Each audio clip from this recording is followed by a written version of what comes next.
Action. আসসালামু আলাইকুম গাছ, আশা করি সবাই ভালো আছেন। আলহামদুলিল্লাহ আমিও ভালো আছি, আর একটু বেশি ভালো আছি এই কারণে এই যে গাড়িটা দেখতেছেন, এই গাড়িটা কিন্তু কিস্তিতে এনে দিয়েছিলাম আর 1 মাস আগে। গ্যাস মাসের ধরেন 1 তারিখে দিয়েছিলাম, সামনে মাস এই মাসের 1 তারিখে আয় পড়ছে। তাহলে আমাদের কথা ছিল মানে কিস্তিতে গাড়ি আনছি আমরা, প্রতি মাসে 24,000 টাকা কিস্তি দেন। গাড়ির দাম আসলে লেগে তোমার 7 লাখ 8,69,000। আচ্ছা, এখন আমরা কি চিন্তা ভাবনা করছি যে আমরা যদি টাকাটা সবটা এক লোকে দিয়ে দিতে পারি, তাহলে আমাদের প্রায় 3 লাখ টাকার মতো কি মানে বাঁচবো, এটা দিতে হইব না। তাইলে এই টাকাটা ম্যানেজ হয়েছে, ম্যানেজ হওয়ার পরে টাকাটা আনছে ওনারা বনজামা, ওনার বর্গির টাকাটা আনছে, আনার পরে 1 তারিখে কিস্তি দেওয়ার কথা ছিল। এই কিস্তির সাথে যে বাকি টাকাটা আসছিল এটাও দিয়ে দিচ্ছে, ঠিক আছে। আর মূলত কিছু হচ্ছে দেন যে কোনো জিনিস কিন্তু একটা প্রমাণ থাকে। আগে যখন গাড়ি আনছিলাম তখন কোনো কাগজপত্র আসছিল না, এটা লেগে আগের মালিক, এই যে তার ভোটার আইডি কার্ড আর এই যে জায়গায় ছবি আছে, ঠিক আছে, এই ছবি। আর এখন বর্তমানে যে মালিক সুমন, হের লেগে এই যে কাগজটি, ঠিক আছে, এই কাগজটি মূলত কিছু হচ্ছে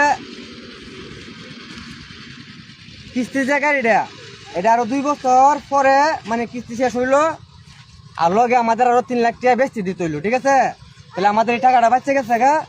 এই জন্য মানে আমরা একটা ভিডিও করতেছি এই কারণে, কারণ এর আগে যখন আমি গাড়িটা আনছিলাম একটা ভিডিও বানাইছিলাম, কিস্তির আসছিল, তখন আমরা যেহেতু টাকাটা সবটা দিয়ে ফেলছি, তাহলে গাড়িটা আমাদের নিজের মালিকানা, ঠিক আছে।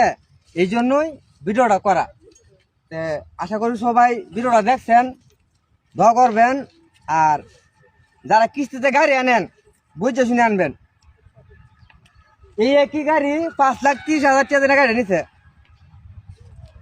এই দেন 5,30,000 টাকা গাড়ি কিনছিল, 2 লাখ টাকা ডাউন পেমেন্ট দিয়েছিল, 3,30,000 টাকা বাইক ছিল। কিন্তু 2 লাখ টাকা দেওয়ার পরে আর যে কিস্তিগুলো আছে দিতে পারে নাই।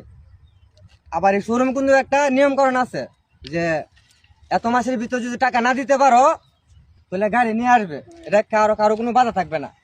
হ্যাঁ, এই আইন অনুযায়ী তারা যখন কিস্তি দিতে পারে না, গাড়ি নিয়ে আসছে, নিয়ে আসার পরে এই গাড়ি বেচা কার কাছে, যে এই মালিকের কাছে, ওই যে দাঁড়ায় আছে হ্যাঁ কাছে, সুমন আর লেগে আগের মালিক।